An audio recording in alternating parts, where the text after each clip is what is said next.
Olá! Olá, pessoal, boa noite para quem está chegando. O professor José Júnior já está por aí. Vamos só esperar ele enviar a solicitação para eu aceitar. Boa noite, quem está chegando, pronto. Olá, Iris também já entrou. Boa noite a todos. Pronto, ele está entrando. Olá, boa Oi, Cíntia. noite. Boa noite. Tudo bom? Tudo bom, graças a Deus. Que ótimo, tá dando tudo certo, Me olha ouve aí, tá bem? vendo? Tá tudo bem. Pois é. Tá me ouvindo bem, né? É, tô ouvindo bem. Você tá me ouvindo bem também? Sim, ouço bem. Ótimo, Sim. certo. Então a gente vai só dar um tempinho para o pessoal que tá chegando, né? Olá, todo Vi que tem mundo. uma galera aí que tá chegando, né? Isso. Sejam bem-vindos e bem-vindas Isso. à conversa, ao bate-papo dessa noite. Bem-vindos e bem-vindas. Uhum. Eu acredito que você deva ter muitos seguidores, né, professor? Olha, travou. Deu uma travada aqui.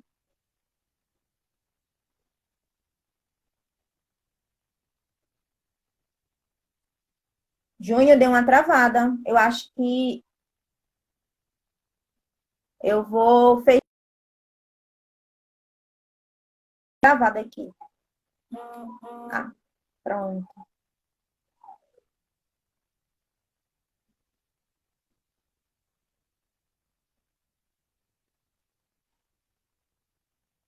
Deixa eu ver se ele entra novamente para eu. Pessoal, quem está chegando agora é que o professor Júnior entrou, mas deu uma travada, aí eu acho que ele saiu para entrar novamente. Foi, a tela dele travou. Vamos. Ah, pronto. Mandou de novo. Isso. Normal. Sempre acontece essas coisas. Oi, boa noite. Olá, Cláudia. Pronto, Pronto. ótimo. Eu tava falando que eu tô aqui com minha caneca de café com leite, que é clássico. Ah, Eu ótimo. fico aqui diante do computador trabalhando e sempre tô com uma caneca, ou chá ou café com leite. Então, assim, Ah, se ninguém se incomodar, eventualmente pode ser que eu pegue minha caneca, tá? pode ficar à vontade. Eu esqueci a minha hoje, mas eu também tenho o costume. Ou água ou café sempre está do meu lado. Para estudar, para trabalhar, Importantíssimo. é importante. Dá um Item gás, de né? primeira necessidade. Exatamente. Parece que deixa a gente com mais ânimo, dá uma energia, né? Tem um efeito aí no cérebro que melhora as coisas. Sim. Mas eu acho Fora a, que di- já. fora a dimensão do ritual, eu acho, né? Tu ia falar alguma coisa. Não, eu ia só dizer que acho que dá para a gente iniciar, né? Tem um pessoal aí que chegou já dá para a gente dar uma iniciada, já ir colocando aqui algumas coisas, certo? Eu toda vez, eu não sou tão veterana em live, não, já venho fazendo live aí há um tempo. Desde que começou a pandemia, comecei com uma amiga, Solange, que é professora de história também.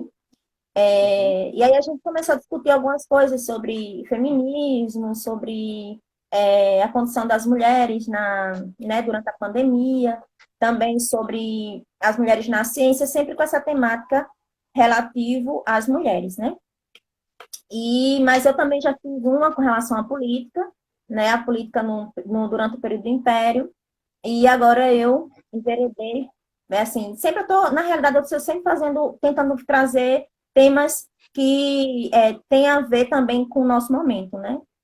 E eu estava muito ansiosa por essa live sobre saúde pública, que eu acho que é, assim, muito oportuno esse debate nesse momento. E daí, entrou mais alguém, ótimo, que bom. E daí, eu conversando com a Olivia, né, eu digo, Loi, conhece alguém?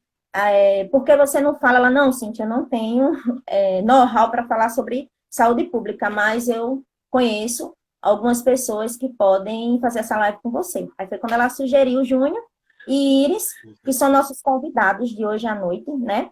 Pessoas que trabalham e pesquisam com temas relativos, né, à saúde pública no Brasil. Eu não consigo ainda fixar o tema da live, ainda estou aprendendo algumas coisas. Mas, por enquanto, enquanto eu não aprendo, vou dizer, né, vou repetir mais uma vez, o tema da live é saúde pública no Brasil, certo? O primeiro convidado que vai, né, falar sobre o tema é o professor José Júnior. Vou só dar uma lida aqui rápida no currículo dele, assim, algumas coisas que da vida profissional dele, né, da atuação dele como pesquisador, como professor, e da formação também. Então, eu fiz uma colinha, porque o currículo é um pouquinho extenso, para eu não me esquecer de nada, para eu não cometer o pecado do esquecimento. Então, José Júnior é professor e pesquisador na área de História da Infância e Juventude. Atualmente cursa doutorado em História na Universidade Federal do Rio Grande do Sul. Ele atua como professor na UEPB, também trabalha como educador na organização não governamental, né? CCDH, eu acho que é assim que pronuncia, né? Que é o Centro de Educação Cidadã e Direitos Humanos. E ele também está conduzindo processos de formação política em direitos humanos, certo? Então, isso são algumas coisas, né, que o professor Júnior, ele está atuando ultimamente, né? Então, se eu esqueci alguma coisa, ele acrescenta, né? Vai ficar à vontade agora, eu passo a fala para ele, né? A partir de agora, quem vai, eu fico aqui só mediando. A dinâmica vai ser, o professor vai falar, ele vai ficar à vontade para usar 10, 15, 20 minutos, o tempo que for necessário. Após a fala dele, eu vou colocando. Ah, obrigada, Gilberto. Boa noite. Que bom você estar aqui hoje. É um grande amigo que atua comigo no Conselho de Educação, Gilberto. Então, ele vai, né, fazer essa explanação da noite. Quando ele terminar, eu faço as colocações, as contribuições, as perguntas que vão surgindo, certo? Mas, a partir de agora, a fala é toda sua, certo, Júnior? Fique à vontade. Boa noite, seja bem-vindo e obrigado por aceitar o meu convite. Boa noite a todo mundo que está acompanhando aí com a gente mais esse dia de quarentena, mais esse dia de isolamento. E eu quero começar agradecendo a vocês pelo convite, Cíntia, Iris, que daqui a pouco vai continuar também fazendo uma exposição um pouco sobre a pesquisa dela, as análises dela sobre a saúde pública no Brasil. E quero agradecer a Loívia, que foi minha colega no mestrado, e que foi ela que me convidou primeiramente para participar. Quero já deixar claro que essa é a minha primeira live, não tenho experiências. Na verdade, eu sou um neófito no Instagram. Eu fiquei me recusando por muito tempo a ter Instagram, acho que por um certo preconceito, talvez, bobo, como todos os preconceitos são. E hoje eu estou aqui e eu fico muito feliz pela oportunidade de poder trocar figurinhas com vocês. Não é uma aula, óbvio, né? Não tem essa dinâmica, mas eu acho que é mais para a gente poder trocar algumas figurinhas. Quem está assistindo vai poder também perguntar, interagir, comentar, e a gente está lendo aqui.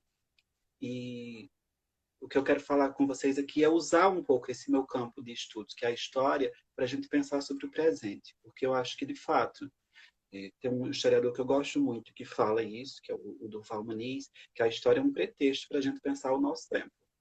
A história é isso, é um texto prévio para que a gente estranhe a nossa contemporaneidade, o nosso presente. Então, eu penso que é por aí que a história se encaminha. A partir disso que a gente faz um distanciamento crítico, a gente estranha essa nossa condição para poder entendê-la melhor. Porque o presente, claro, ele tem a sua própria historicidade, a sua própria dinâmica, mas ele é atravessado por permanências, por continuidades em relação ao passado e por diferenças. E às vezes a gente não tem essas compreensões. Eu acho que a história, uma das suas tarefas pode ser a de compreender, não só, mas também a de compreender o nosso tempo. Então, queria começar falando isso e falando também que eu não me considero um especialista na área de história da saúde. Eu acho que a história da saúde, ela cruza a minha pesquisa, porque foi uma coisa que o próprio objeto de estudo no mestrado impôs. Porque no mestrado, que eu fiz em História na Universidade Federal da Paraíba, eu fui pesquisar o governo da infância na Paraíba. Me interessava muito pensar como é que nos anos 30, nos anos 40, no Brasil, como é que o corpo infantil começou a ser tomado como um objeto de governo, né? Então, políticas públicas começaram a ser desenhadas para isso, para esse segmento. A gente teve, ali no contexto da Segunda Guerra Mundial, 1942, a criação da Legião Brasileira de Assistência pela Darcy Vargas, pelo Getúlio Vargas, que é uma primeira política pública, digamos assim, voltada para a infância e maternidade. Então, passa a ser um tema estratégico, né? Então, me inquietava muito isso. Por que é que o corpo infantil passou a ser objeto de governo? Então, para tentar responder essa pergunta, ou seja, como foi possível que o corpo infantil se tornasse objeto de governo político, foi preciso que eu intercruzasse algumas dimensões de análise. E na Uhum. dissertação, que eu defendi em 2017, para pensar isso, foi necessário que eu desse uma olhada em arquivos de época e recuperasse algumas informações sobre as políticas de saúde, as políticas de educação e as políticas de assistência social, que ainda não era exatamente políticas de assistência social. Isso a gente só vai ter um pouco depois, né? Mas a história da saúde, a história do corpo, ela se impõe para mim como pesquisador por conta disso. O próprio objeto se impõe, diz assim, é preciso correr atrás disso, buscar fontes dessa natureza. Uhum. Então, por isso que quando Loívia me convidou, disse para ela, não, mas eu não sou um especialista exatamente, mas tem essa minha experiência no doutorado e na tese, indiretamente, também isso acaba aparecendo, embora o objeto de estudo seja um tanto quanto diferente. Mas eu queria começar estranhando com vocês que, assim, eu acho que é fundamental que nós hoje, nesse momento de isolamento corporal, em que a gente está tendo que exercitar muitas coisas, né? Uma delas é a solitude, é o silêncio, é o não trabalhar em equipe presencialmente, é a não dinâmica da sala de aula. Eu tenho sentido muita falta dos meus alunos, por exemplo. Então, a gente tem sido colocado diante de muitos desafios. Eu acho que um grande desafio é pensar a saúde. É É. pensar a saúde como um direito humano. E é um direito humano irrevogável, inegociável. Não há possibilidade de você abrir mão dele. Muito menos em um momento como esse que nós vivemos. Porque eu sou um pesquisador de história que atualmente eu tomo posição. Então, eu acho que nós estamos vivendo um processo no Brasil que é um processo gravíssimo, né? Ele só é compreendido na continuidade do que passou a ocorrer a partir de 2013 no país. E, na verdade, se a gente quiser se alongar um pouco mais, a gente vai a 2005. A gente começa a ver a orquestração de uma série de, de violências institucionais, de perseguições político-partidárias, que resultaram em um processo político muito difícil, muito doloroso, em 2016, com um processo de impeachment que, na minha opinião, do meu ponto de vista, foi um processo fraudulento. Então, isso abriu a porteira para que a gente entrasse num momento muito complicado. E, como se não bastasse, nós estamos em 2020 e uma pandemia se instala no mundo. Por isso se chama pandemia, né, inclusive. Então, afetando muitas populações, matando muita gente e impondo para nós, né, tem algumas dinâmicas, em alguns momentos da história, algumas situações se impõem para que a gente pense sobre elas. E eu acho que um dos aprendizados que ficará depois que passar tudo isso é a necessidade de pensar mais qual que é a função social de um governo, né? O que é que um governo tem que fazer, que ele não pode se eximir, que ele não pode se desculpar, porque é a obrigação dele a partir do momento em que ele, quanto equipe, assume a estrutura do Estado. Então, eu acho que esse momento tem colocado isso para nós todos os dias, né? E da semana passada para cá, pela atitude do governo federal, que, do meu ponto de vista, é uma atitude equivocada, de querer cercear o acesso a informações, impedir informações sobre os números de mortes e de casos de Covid-19 no país. Bem, informação é estratégica, né?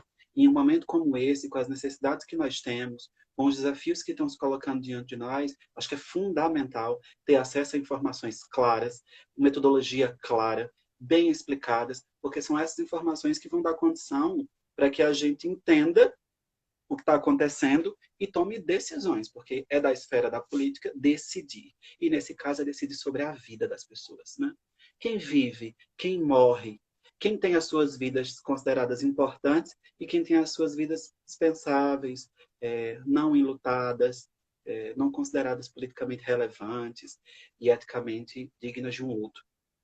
Então, informação é muito importante. Então, acho que alguns equívocos têm sido tomados e, e um deles é nessa direção, né? Claro que depois da decisão do Supremo Tribunal Federal, em caráter liminar, o governo voltou um pouco atrás, mas eu acho que o fato de tentar tomar essa atitude diz muita coisa e é muito grave. Então, o que, que a história pode nos dizer, pode nos ajudar a estranhar nesse tempo presente que a gente vive, sobre a nossa condição histórica, sobre a importância de defender o direito à saúde, a importância de defender a vida que é o principal direito humano, né? Está lá na Declaração dos Direitos Humanos de 1948, uma declaração histórica importantíssima, que diz muito sobre o que foi a experiência da Segunda Guerra Mundial, o que foi o Holocausto, os horrores que vivemos no século XX, a primeira metade do século XX, e aquela carta, com todas as suas limitações, que a antropologia nos ajudou a criticar, a historiografia também nos ajudou a criticar, mas eu acho que é um ponto de virada na história dos direitos humanos e tem lá como um ponto crucial a defesa da vida. E eu acho que é nesse sentido que a gente pode fazer esse exercício de pensar historicamente sobre o que é a vida, como é que historicamente a vida passa a ser objeto de preocupação política, de decisão política, e a gente entender que nem sempre isso aconteceu. Parece banal, né? Como assim, professor? A vida nunca foi objeto da política? A vida nunca foi objeto. Não, a vida como um objeto de saber cientificamente elaborado, decisão política, né? E para isso se cria campos estratégicos, né? Para pensar as políticas públicas, produzir dados sobre o que é essa população, é, no caso do país, na segunda metade do século XIX que a gente tem o primeiro censo. Então, produzir informações, conhecer uma população, quais são as suas características, entender a sua heterogeneidade é fundamental para poder tomar decisões estratégicas, né? Sobre, em última instância, a vida e a morte das pessoas. E no caso do Brasil, e especificamente no recorte da saúde, a preocupação com a saúde pública, a preocupação com a defesa da vida das pessoas, independentemente da sua raça, da sua cor de pele, da sua condição étnica, sexual, de gênero, de região, e etc. Isso não é exatamente algo que aconteceu sempre, né? O que tem acontecido continuamente, inclusive nesse momento em que a gente está aqui conversando, é a matança, não a defesa da vida, né? Enquanto nós estamos aqui conversando, muitas pessoas estão morrendo, né? O Brasil é um país que, infelizmente, está nos piores mapas, tem os piores números em relação a um país que mais mata defensores de direitos humanos, por exemplo. Isso é muito preocupante. É um país que tem a terceira população carcerária. Essa população carcerária tem uma cor, né? Tem um lugar social. São negros e negras, são pessoas que vêm da periferia. Então, tudo isso diz respeito à vida, né? Quais vidas são vivíveis, quais vidas são dignas de politicamente ir e vir, que é uma coisa que a gente tem escutado tanto, né? Essas decisões tomadas pelo governo impedem o meu direito de ir e vir, né? Então, porque a gente tem essa herança de trazer muito para o pessoal tudo, né? De individualizar. E eu acho que é preciso desindividualizar. É preciso pensar coletivamente. É preciso pensar que esses processos, eles sempre são coletivos. E eles sempre têm uma interferência coletiva. Eles sempre têm uma ingerência sobre um corpo muito amplo da população. Então, em relação à saúde, por exemplo, pensar em termos de políticas públicas de Estado, a gente só pode dizer que isso acontece no século XX. Né? É a partir dali que começa-se a institucionalizar, a criar aparelhos para pensar e para definir o que é a saúde, quais são as faixas populacionais que vão ter acesso a alguns serviços. Porque, claro, no século XIX isso tinha acontecido, mas de maneira muito embrionária, de maneira ensaiada. Claro, tem dados interessantíssimos, tem pesquisas muito interessantes sobre a história da saúde no século XIX, mas a gente ainda não tem ali uma política de Estado. Com a chegada da família real em 1808, a gente tem a criação pelo Dom João VI de uma provedoria maior de saúde, já em 1808, e só no finalzinho já do século XIX a gente pode falar que a gente tem de fato um desenho de política pública com alguns intelectuais que vão se somar. E temos a Escola de Recife, que é a escola de Direito, temos a escola de medicina. Então, há intelectuais de diferentes ordens que vão se somar e buscar desenhar a temática da saúde. Mas, em termos de política pública, pensar que é um direito público subjetivo, ou seja, que você pode questionar o Estado e o governo, caso esse direito não seja garantido, uma concepção de sujeito de direito, você não tem ainda. Você só vai desenhar isso no século XX.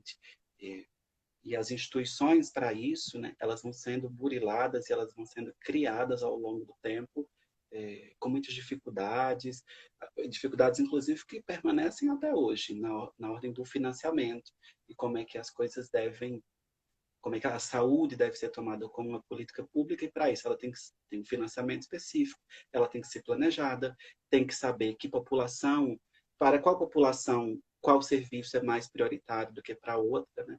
Então, entender a população não é entender que tudo é uma coisa só, é exatamente o contrário. É entender a heterogeneidade, a depender da região, a depender da faixa etária, a depender do território, das heranças culturais, enfim, vários atravessamentos, as necessidades em termos de saúde serão diferenciadas, né? Então, só que essas são preocupações, historicamente, se formos pensar, muito recentes. Ao contrário da matança. A matança, ela tem acontecido desde o momento em que começaram, que invadiram e começaram a saquear esse território. Então, como é que a gente pensa isso? Como é que a gente coloca a vida como objeto de definição política, como algo passível da nossa reflexão, do nosso interesse e das nossas definições de caráter mais estratégico?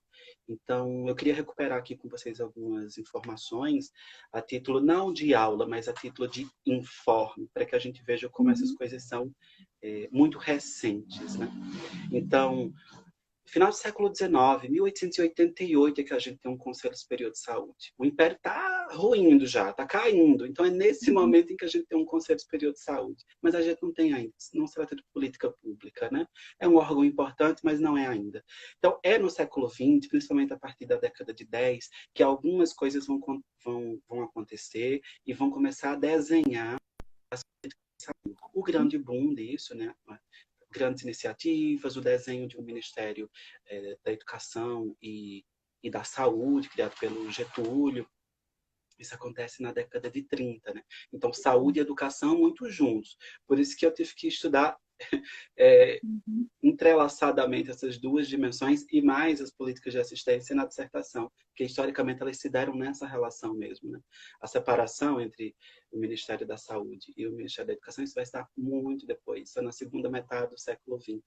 Mas quero registrar para vocês isso, que durante todo o período colonial, período imperial, a gente teve doenças, vários tipos de doenças que acometeram as pessoas, que mataram, que geraram morte. A varíola é a mais famosa, mas em termos de política pública para combater isso, só a partir do século XIX é que a gente vai ter.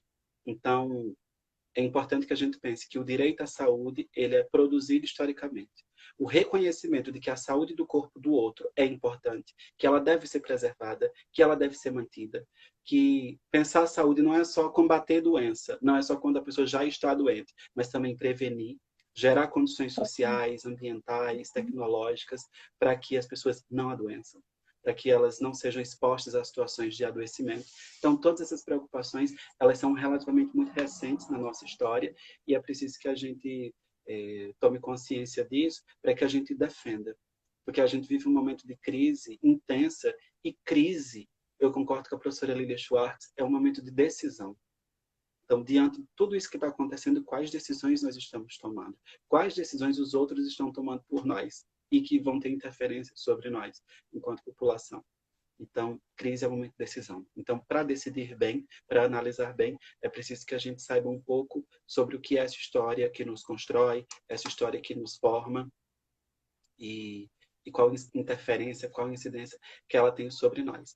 Então, o SUS, por exemplo, que a gente vê tão criticado, ele é resultado de uma longa história, de uma história com muitas dificuldades, com muitas interferências políticas, com falta de vontade política das pessoas em melhor financiar, melhor gerir, garantir melhores condições tanto para os profissionais de saúde como também para o público. Então, reconhecer que o SUS é uma conquista histórica é fundamental. E ele é uma conquista histórica porque a gente tem, em 1963, a terceira Conferência Nacional de Saúde. A primeira tinha acontecido lá em 1941, com o Vargas. Então, em 1963, a gente tem uma conferência de saúde que ela é muito importante, porque ali é colocada a necessidade de que você tenha um sistema de saúde nacional e para todos indistintamente, e que ele seja organizado de maneira descentralizada, ou seja, considerando a organização republicana, né, municípios, estados e a União, com corresponsabilidades e interdependentes, ou seja, um sistema nacional. Isso em 1963. Em 1964, nós sabemos de qual é salteado que acontece um golpe de Estado no Brasil, que tem a participação da sociedade civil.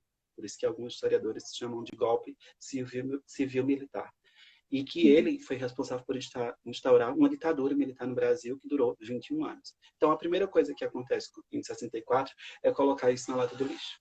Essa proposta da Conferência Nacional de Saúde de 63, ela simplesmente é escamoteada, colocada de lado, e, claro, a ditadura militar ela vai também construir as suas ideias, os seus conceitos, suas ações em torno da saúde pública, mas elas vão funcionar a partir de um outro critério. Então, durante a ditadura, a gente tem o PIAS, por exemplo, que é o Programa de Interiorização de Ações e Serviços de Saúde, que é um serviço que antecede, um programa que antecede o que virá depois, nos anos 90, se tornar no SUS. Mas é importante destacar aqui que esse momento dos anos 60, 70 e 80 é um momento também de formação de novos grupos sociais e de grupos sociais que vão começar a reivindicar, vão colocar na agenda pública, se assim a gente pode dizer, uma série de demandas, uma série de direitos e uma série de questões que o Estado precisa reconhecer. Claro, é um momento de ditadura militar. Nós sabemos que a perseguição, que a tortura, que a matança, agora dentro de um outro registro, né? Nessa outra edição de uma ditadura no Brasil, a gente já tinha tido uma durante o Estado Novo, mas a gente sabe que os efeitos são nefastos, foram nefastos, inclusive continuam sendo, da ditadura militar no Brasil. Então, resistir também não era uma coisa tão fácil. Organizar-se politicamente não era fácil, porque a perseguição e o risco de morrer era enorme. Mas, nos anos 80, meados dos anos 70 e na primeira metade dos anos 80, uma série de grupos se organizaram politicamente e conseguiram incidir em um espaço estratégico e histórico na nossa formação social e política no país, que foi a Assembleia Nacional Constituinte, que durou de fevereiro de 87 até outubro de 1988. Foi um espaço importantíssimo porque foi um acerto de contas, em alguma medida, com o passado histórico do país, e foi a abertura de uma espécie de promessa de um tempo novo, né? A construção de uma série de direitos, de prerrogativas, o desenho político de uma série de sujeitos de direitos que até então não haviam sido reconhecidos, né? Então a gente tem a presença das crianças, dos idosos, dos indígenas como grupos importantes considerados como sujeitos de direitos. Eu não estou dizendo que essas personagens não existiam em outros arcabouços jurídicos. Existia sim. Eu, como pesquisador da infância, sei que desde o século XIX, mas especificamente no comecinho do XX, com o Código de Menores de 1927, a criança menorizada, pobre, favelada, periférica, ela passa a ser objeto de definição jurídica e política. Mas reconhecimento como sujeito de direito, com direitos específicos, isso acontece com a Constituinte de 1987 para 88 e a nossa Carta Constitucional que nos rege até hoje, apesar de todas as fragilidades, todas as incoerências em relação à sua implementação, aos desrespeitos em relação ao seu cumprimento, ela continua nos organizando. Então, aquele foi um momento muito importante, né? Um momento importante porque vários grupos sociais, movimentos populares, a Igreja Católica teve uma experiência, uma incidência importantíssima, porque foi um momento em que estava acontecendo no país todo as chamadas comunidades eclesiais de base. Claro que elas não morreram depois, mas ali elas tinham um significado político muito importante. Porque a partir de 1962, a Igreja Católica fez uma opção diferenciada. Aquela igreja que havia apoiado a ditadura militar, golpe militar, ela depois volta atrás e ela faz uma outra escolha. Ela faz uma escolha pelos pobres, ela passa por uma reforma institucional importante e com base na teologia da libertação, todo um pensamento que estava circulando, sendo construído por latino-americanos, ela passa a entender a realidade social brasileira de um outro modo e criar estratégias para incidir. A igreja que já havia incidido e atuado muito, né? Porque a instituição que acolhe os pobres, que presta alguns serviços mínimos de saúde desde o período colonial no país, é a Igreja Católica.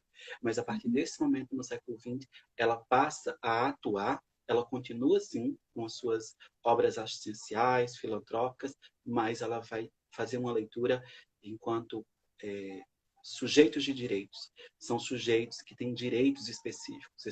Esses direitos precisam ser resguardados, garantidos, ampliados. E ao Estado é que cabe fazer isso. Ao Estado cabe garantir o direito à saúde, o direito à alimentação, né? Então, é muito importante que a gente entenda que a Igreja Católica teve uma interferência muito importante nesse momento, assim como algumas universidades, né? Como a PUC, por exemplo, que também é uma instituição católica. Então, foram grupos muito importantes na área da infância e da juventude. A gente tem experiências muito legais nisso, que eles vão colocar a importância de ampliar direitos, de constituir e apresentar na esfera pública outros sujeitos de direito, que até então não tinham sido reconhecidos, que não tinham aparecido, e que o escopo jurídico que nos organiza, que legisla sobre o cotidiano, ainda simplesmente não havia reconhecido enquanto sujeito de direito. Então, a partir dali, a gente tem uma série de grupos que se organizam e que vão propor a importância de que se pense e se garanta a saúde. A saúde é reconhecida como um direito inviolável, uma cláusula pétrea, como se tornou na Constituição, né? É considerada uma cláusula pétrea, ou seja, não pode ser modificada, o Estado não pode dizer que não tem recurso para não cumprir o direito à saúde. Quando a gente fala em cláusula pétrea, é nesse sentido. Ela não pode ser retirada, subsumida da Carta Constitucional e do ponto de vista da sua formulação e apresentação jurídica. E do ponto de vista da sua execução, ela não pode. O Estado, o governo, não pode dizer que não tem dinheiro para executar tais ações, porque é um direito de todo cidadão, né? Um direito público subjetivo. E ao não ser cumprido, você pode entrar na justiça, você pode requerer isso, porque é um direito seu assim garantido. E garantido por conta da luta de todas essas pessoas. Né? Todas essas pessoas que se somaram. Bruno Seck, por exemplo, que acabou de falecer, um militante importantíssimo na área dos direitos humanos de crianças e adolescentes, teve uma participação na Assembleia Nacional Constituinte também, o contato com o movimento de meninos e meninas de rua, e que é uma personagem importantíssima para a gente entender essa luta, né, por garantir os direitos humanos de crianças e adolescentes, garantir a presença de jovens na esfera pública, participando, atuando, propondo. Isso é muito importante. Então, o SUS ele se constitui a partir de outras experiências, né? Eu tinha falado para vocês do PIAS, que é o Programa de Interiorização de Ações e Serviços de Saúde. Depois a gente tem uma outra Conferência Nacional de Saúde.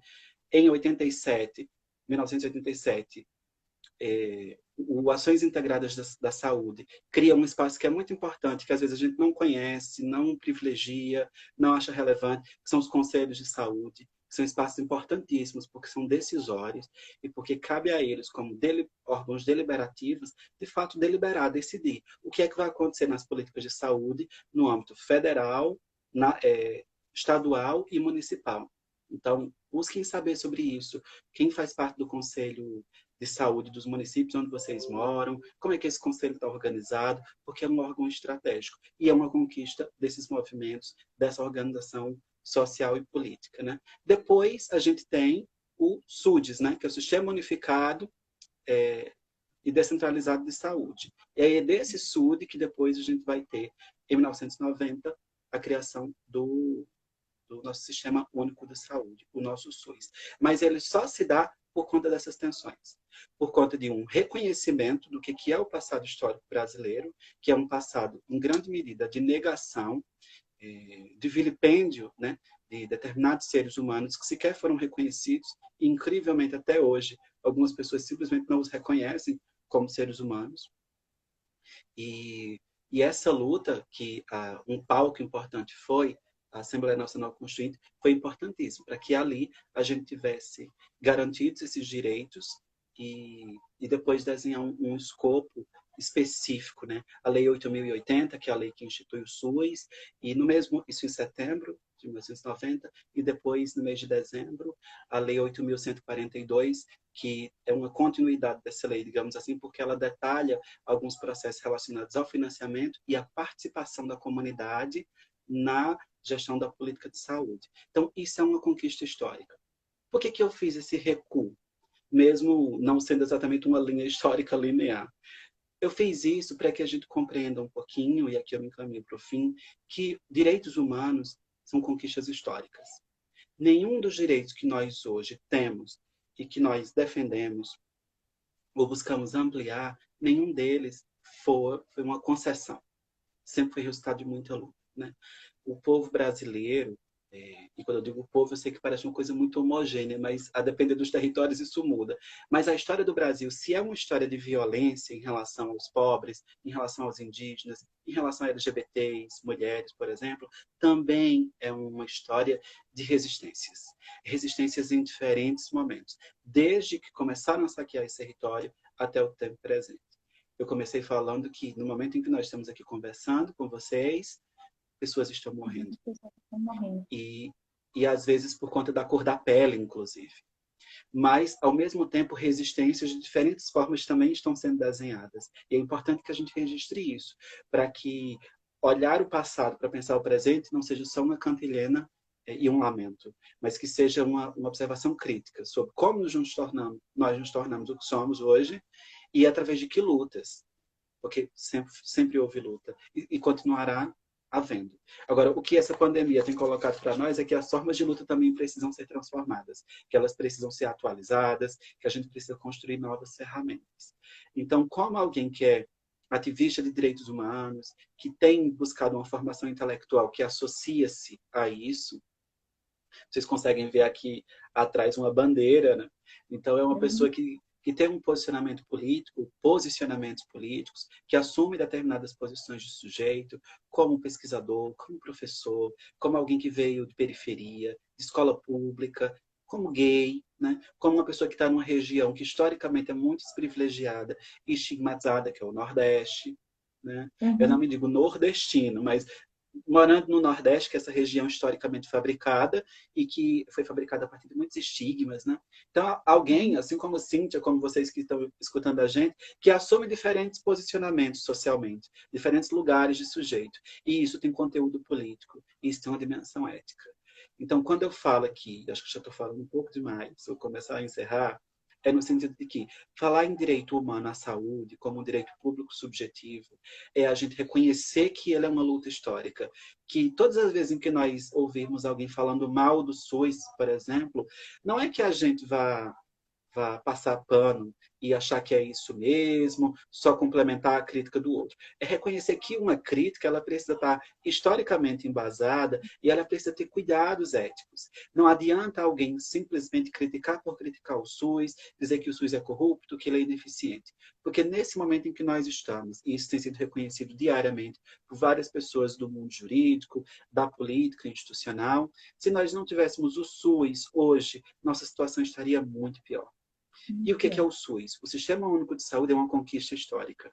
É uma conquista pós um momento de ditadura militar, pós um momento de cerceamento de liberdade, de negação de direitos, de tortura, de estigmatização de determinadas pessoas colocadas como inimigas da nação.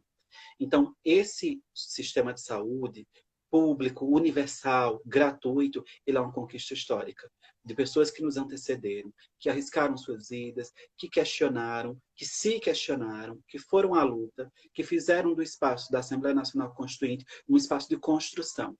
Não estou dizendo que a Assembleia Nacional Constituinte não tem limites, tem muitos, mas não é o nosso tema de hoje. O nosso tema de hoje é reconhecer historicamente que o SUS é uma construção importantíssima, porque garante o acesso à saúde pelas pessoas mais pobres, né? Inclusive pessoas ricas também, porque se uma pessoa que é rica e precisar de um atendimento do SUS, vai ter, porque ele é universal. Ele é independente da sua classe social e qualquer outro marcador. Então, reconhecer essa importância é realmente muito relevante, porque fazer tal gesto de reconhecimento pode antecipar um outro, que é como é que a gente pode ampliar? Como é que a gente pode melhorar o SUS? né? Quais são os espaços de decisão sobre o SUS? Olha, eu acabei de falar de um. Foi criado nos anos 80 e que continua em funcionamento, né? São os conselhos de saúde. Então, buscar saber quem está trabalhando como conselheiro de saúde no seu município, no seu estado, dar uma olhada no Conselho Nacional de Saúde, né? A gente vê, às vezes, pelo jornal, meio que por cima, mas buscar saber e se empoderar com essa informação, porque são espaços de decisão, né? Participar das conferências de saúde, assim como a gente tem outras conferências também, são espaços decisórios, né? Em que a sociedade pode se fazer escutar, em que ela pode apresentar as suas demandas e os grupos sociais podem propor caminhos. Então, o SUS tem muitos problemas. Alguns falarão que é de ordem de gestão, né? Não só de ordem do financiamento. A mim, do meu ponto de vista, me parecem são as duas coisas. É preciso aperfeiçoar sobre alguns aspectos, questões de gestão, mas é preciso que, do ponto de vista do orçamento público, se invista mais também. Se invista mais, se invista melhor. E qual é o espaço que define o orçamento público? A Câmara de Vereadores, a Assembleia Legislativa e o Congresso Nacional. Então, será que a gente está atento ao que eles estão conversando, ao que eles estão decidindo por nós? Né? Então, o que o governo Temer fez? Né? Paralisou por 20 anos os investimentos em saúde e educação. Né? Será que, de fato, esse é o melhor caminho? Por conta de regularidade fiscal, cuidados com a política fiscal, que é a desculpa que se apresenta, bloquear por 20 anos os investimentos em saúde e educação? Talvez este não seja o melhor caminho. E se um governo é um funcionário da sociedade, é preciso que ele apresente as propostas e preste contas do que executa, né? Então, minha fala, que acabou ficando mais longa do que eu havia previsto, é nesse sentido, sabe, Cíntia? Que a gente reconheça a importância histórica do SUS, reconheça que o cuidado da vida individual e coletiva também é objeto de definição política. Isso não passa ao largo da política, muito pelo contrário. Desde o século XVII e muito mais intensamente a partir do século XVIII, diz um filósofo que eu gosto muito, que é o Michel Foucault, a vida biológica, a vida da população, ela tem sido objeto de muitas definições, né? Então, se considera uma área estratégica. Então, cabe ao Estado promover as melhores condições de vida, né? Fortalecer, ampliar, dar melhores condições, aperfeiçoar. Mas a gente sabe que, historicamente, e recortando isso para um país colonizado por muitos anos, por 4 séculos, né? Quase 400 anos de escravidão, a gente sabe que esse Estado no país, ele não só, do ponto de vista de suas políticas, passou a conceber a vida como objeto de governo e de melhoramento. Ele também continua sendo um Estado que mata. Ele também continua sendo um Estado que seleciona quais são as vidas importantes e quais não são. Então, pensar essa dinâmica e essa dialética é muito importante entre as vidas reconhecíveis, as vidas vivíveis e aquelas que não são vivíveis, que não são choráveis, que não são ilutáveis. Então, vida é um objeto político importantíssimo. Defender a vida como um direito humano fundamental e o direito à saúde como um direito em relação ao qual não há desculpas para que não se efetive ele, é fundamental, sob condição de que a gente incorra como sociedade em erros lastimáveis, como que a gente tem visto que o governo tem incorrido, né? No não reconhecimento dessas vidas que se perderam em decorrência da Covid-19, o não reconhecimento dessas populações que historicamente têm sido tão exploradas, tão estigmatizadas, tão vilipendiadas. Então, acho que é importante fazer essa defesa, e a história, eu acho que é esse pretexto. É estudando a história do nosso país, é entendendo a nossa formação histórica, que a gente começa a ver como é que dinâmicas como racismo, sexismo, patriarcado interferem, inclusive nisso, na defesa da saúde, na defesa da vida, nas políticas que vão garantir a ampliação e a defesa ou não desse direito, sabe, Cíntia? Então, me ampliei aqui. Ainda bem que a galera não foi embora, mas é Tá esse o ótimo, recado mas que eu tinha para dar, sabe? eu acho que muita gente, assim como eu, se estenderia por muito mais tempo escutando. Aí você repetiu o tempo todo que não é uma aula, mas acabou sendo uma aula, tenho certeza. Você foi falando e muitas coisas foram assim, passando pela minha cabeça. Em vários momentos eu pensei em te interromper para fazer perguntas, que eu fiquei curiosa assim, sobre várias coisas. Não imaginava que tua fala ia me suscitar tantas assim, indagações, mas ao mesmo tempo eu digo, não vou atrapalhar, deixa ele seguir com o raciocínio dele. Inclusive, uma pessoa colocou aqui, não, acaba não, né? Quando você disse que encerrar, alguém disse assim, não acaba não. Então, com certeza as pessoas estão gostando muito. Ai, que E o bom. que eu achei muito, muito bom da tua fala é que eu acho que você suscitou muito reflexão, sabe, com relação ao tema. E aí a Iris até ela colocou aqui quando você, né, falou sobre como a população ela pode, né, participar desse processo, você enfatizou a criação dos conselhos. A Iris colocou, né, que o conselho justamente ele traz essa movimentação popular, né? Ela botou aqui, ó, é importante ressaltar que os conselhos de saúde contam com a participação popular. Inclusive, é dever nosso, enquanto cidadãos, participar disso, né? Que você colocou na sua fala, Isso, principalmente agora no isso. finalzinho, essa questão da participação popular, né? Porque muitas vezes a gente até parece que, não sei, parece que o brasileiro tem uma síndrome do comodismo que acha melhor dizer que não adianta, né? Ao invés de se posicionar ou procurar se inteirar melhor de como você pode participar, né? Das questões Isso, de saúde, seja de educação, porque não tem só conselho na saúde, tem conselho também na educação. Então, isso. as pessoas parecem que tem uma cultura do comodismo aqui no Brasil. Eu escuto muita gente dizendo, não adianta, para quê? A gente não tem voz. Por quê? Então, eu acho, por isso que eu disse que eu acho que você levou na sua fala muitas reflexões, inclusive, com relação a isso. Entendi. E eu queria só complementar uma coisa que tu falou, Cíntia, que eu acho que é importante, porque assim, a gente desconfia até disso, né? Porque tem esse traço de um certo comodismo na cultura política brasileira, que também é processo da nossa formação. Porque a nossa escola, por exemplo, ela não nos ensina quais são os nossos direitos. Não, Ela não não. fala o que é a cidadania, né? A cidadania ativa, né? A cidadania pensado coletivamente, né? Não só nesse chavão que é o meu direito individual de ir e vir. Porque essa é uma pecha muito presente no nosso ideário político, que é uma herança do liberalismo, né? É pensar a cidadania, pensar a política sempre do ponto de vista do indivíduo. Por isso que eu comecei Uhum. dizendo que é preciso desindividualizar. Né? Não é que o indivíduo não é importante, o indivíduo é importante. Agora, a saúde, por exemplo, é um direito social, é um direito que se coloca para uma população, né? Para um conjunto de uma população. Se o indivíduo tem o seu direito à saúde integralmente garantido e o grupo social no qual ele está inserido não tem, isso não tem a menor noção. Na verdade, isso não é sequer possível, porque tanto a saúde como a doença, ela é uma produção social, de uma dinâmica social. Então, pensar sempre a partir só do viés individualista, eu acho que nos despolitiza muito. Por isso que eu comecei dizendo que era preciso desindividualizar. E esse comodismo é traço disso. A gente não tem informações sobre em quais espaços atuar, a importância dos movimentos sociais. A gente tem um país que criminaliza os movimentos sociais.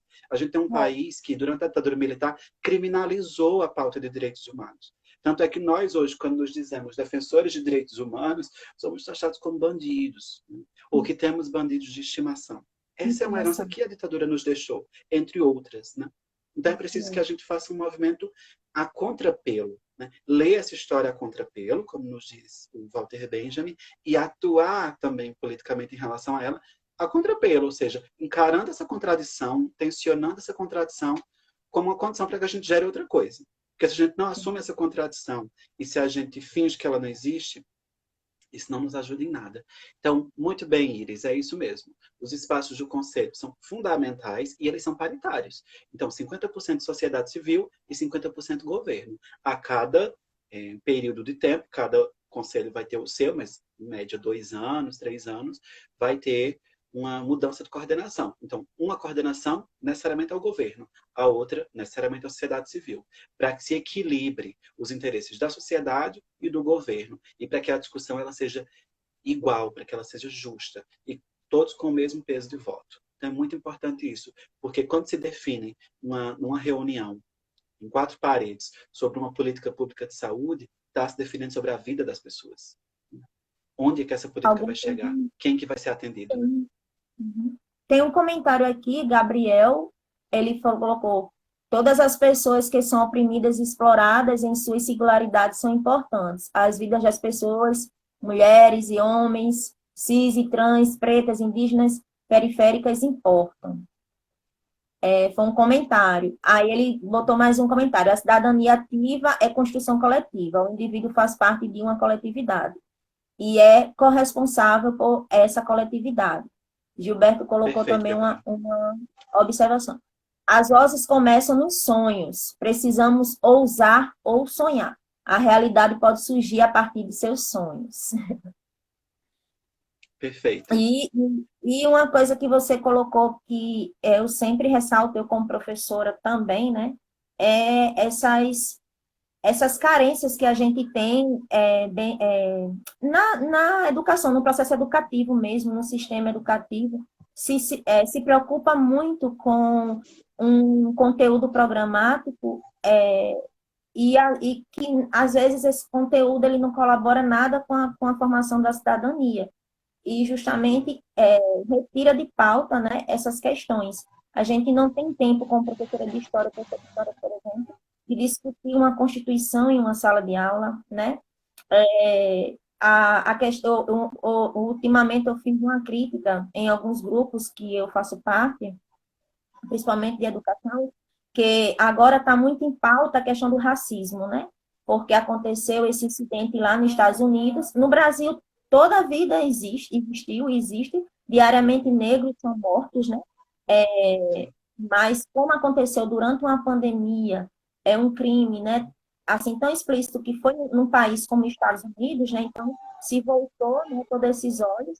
E aí, juntamente com os acontecimentos aqui do Brasil, das crianças que também foram mortas, né?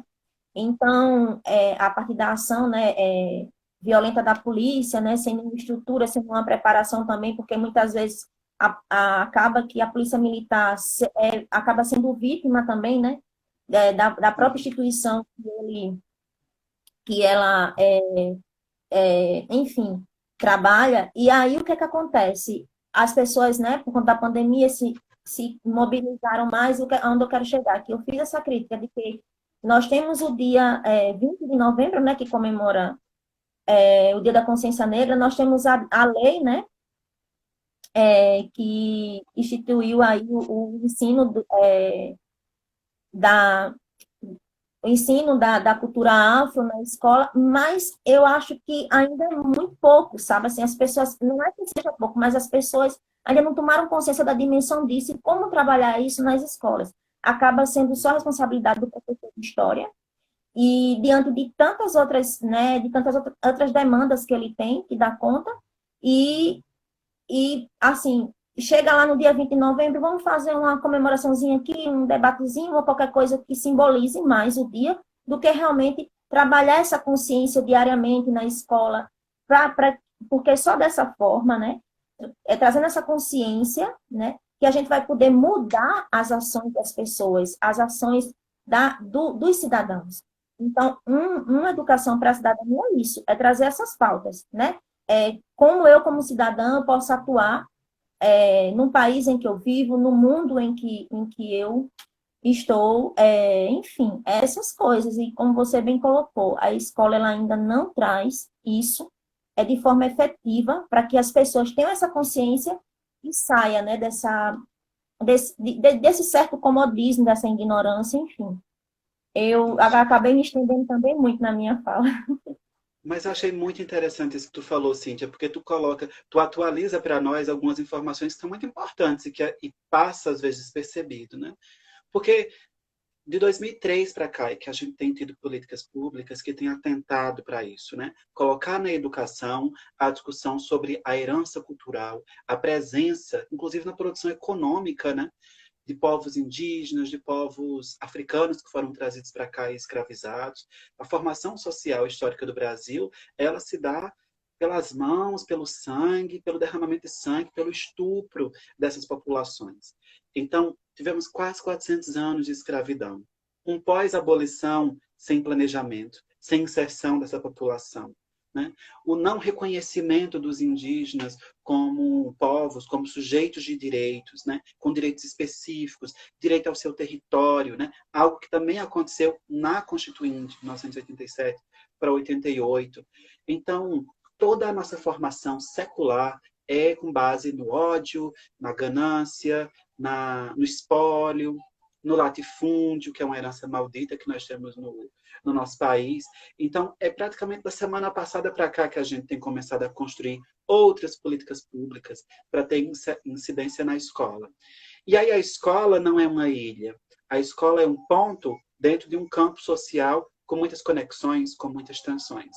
Então, a partir do momento em que determinados temas, personagens, cenários, conteúdos passam a figurar no ambiente escolar, mesmo com todas as suas fragilidades, isso vai alterar, ou isso vai pelo menos tensionar todo um quadro cultural, social, que informava o que é a sociedade brasileira, quem que é o cidadão de bem, qual que é a família tradicional, o que deve ser respeitado. Então, esses conteúdos, essa leitura da cultura brasileira, essa outra forma da cultura brasileira, chacoalha isso. E claro que em relação a isso sempre haverá muita resistência. Então, eu acho que é momento de reconhecer as fragilidades ao trazer esses conteúdos para a sala de aula, para a comunidade escolar, que acho que a gente vai concordar que muitas vezes tematizar os indígenas, por exemplo, no mês de abril, é ainda de uma maneira muito folclorizada, né? Então, quem que é o índio? O índio tem que colocar aquela pintura, tem que colocar aquela indumentária toda e fazer aquela cerimônia, aquela festinha na escola. Mas aí, quando a criança chega em casa e vai almoçar, ou vai tomar o café no fim da tarde, está passando um jornal, está passando alguma coisa que mostra a matança dos povos indígenas na Amazônia, por exemplo, ou em outros territórios do Brasil. E isso parece que não faz o link entre aquela conversa na escola e indígenas que estão sendo mortos, que estão sendo suas vidas ceifadas. Então, fazer esse link é importante, porque entender a presença dessas personagens na formação histórica do Brasil é entender que elas estão aqui, no tempo presente, e que elas continuam sofrendo violências que foram instauradas desde a chegada dos portugueses, né? Desde a guerra biológica até a matança pelas armas de fogo. Isso continua acontecendo durante todos esses séculos. Então, o que é uma educação para a cidadania? Né? Que, começando, é uma educação que não folclorize, que não essencialize o indígena, que não essencialize negros e negras, né? Que os traga para a conversa em sala de aula, para pensar sobre eles como atores historicamente constituídos e ativos, né? Que resistiram, que sofreram violências, que produziram, que deixaram muitas heranças para a nossa formação. Quando a gente não folcloriza e quando a gente não essencializa, fica mais possível, eu acho, que a gente faça um link entre isso que a gente está estudando lá no livro didático ou em outros materiais e isso que a gente está vendo aqui o tempo todo, com os dados que estão sendo apresentados nos jornais, na internet. Às vezes a gente entra, a timeline está cheia dessas informações e é preciso que a gente faça esse link, porque essa é uma dimensão ética. Né? O excesso de informação não quer dizer que nós sabemos mais. O excesso de informação não quer dizer que nós estamos mais capacitados, mais habilitados para tomar boas decisões políticas. Porque se não tiver uma dimensão ética nisso, a gente continuará errando, a gente continuará sendo indiferente. E a indiferença é uma chaga terrível. Né? É uma chaga terrível. E eu acho que ela se apresenta muito nessa dinâmica. O menino chega em casa com o rosto pintado, que era o dia do índio, toma banho, vai almoçar e é indiferente para ele e para sua família o que acontece com os indígenas hoje no tempo presente. Né? Então, acho que a tua provocação é ótima, porque é preciso... a educação ela é sempre um gesto político no mundo. Né? Eu concordo integralmente com Paulo Freire. Ela é um gesto político. Isso não quer dizer que ela é um gesto partidário. Isso não quer dizer que a gente vai ideologizar e fazer a cabeça dos outros, porque ninguém faz a cabeça de ninguém. Essa é uma paranoia que algumas pessoas têm, de dizer que a gente está fazendo militância na escola, que a gente está querendo politizar, né? Esses projetos terríveis de escola sem partido, que ainda bem que o Supremo Tribunal Federal deu uma resposta a isso, mas é uma grande sacanagem, porque na verdade eles não entendem nada de educação, porque um professor sabe que a primeira coisa é essa, ninguém faz a cabeça de ninguém, ninguém vai gerar consciência em ninguém.